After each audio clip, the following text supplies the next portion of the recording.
Hey, welcome to my channel. So I just want to do a quick tip on what to do when you have a big cheat meal. And this topic was inspired by a client of mine who had a big cheat meal and she's afraid that she lost all of her progress because of that cheat meal.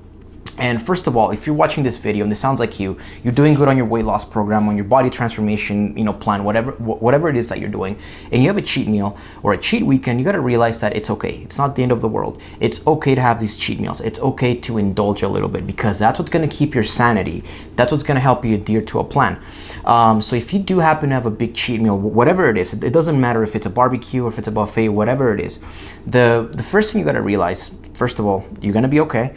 And second is that extra food that you're consuming, that is just extra energy that is stored in your body that you can use.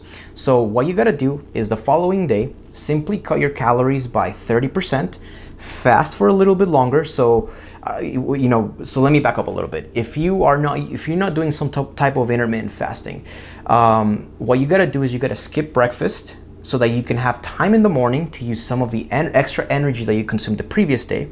If you are currently doing a type of intermittent fasting, maybe like a 16-8 or an 18-6, simply push your fasting window a couple of hours so that you can give your body some time to use some of that energy. And if possible, regardless of which of those two scenarios that is, whether you do or you don't do intermittent fasting, just cut your carbs or your calories by 30%.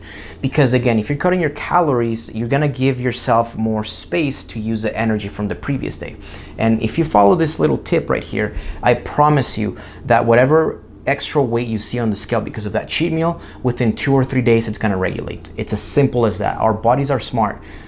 The worst thing you can do is to make this into a big deal and think that you've undone all your hard work, because that's when there's the mind games start to negatively influence you, and that's where you're like, well, I already messed up, I'll keep messing up. So again, remember, it's gonna be okay. The following day, push your fasting window.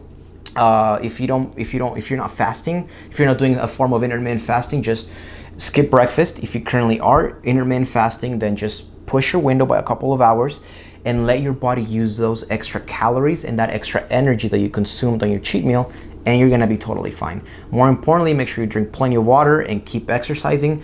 And again, in a couple of days, maybe even in 1 day, you're gonna go back to where you are and you can resume your plan. Hopefully you found this tip helpful, and I'll see you in the next video.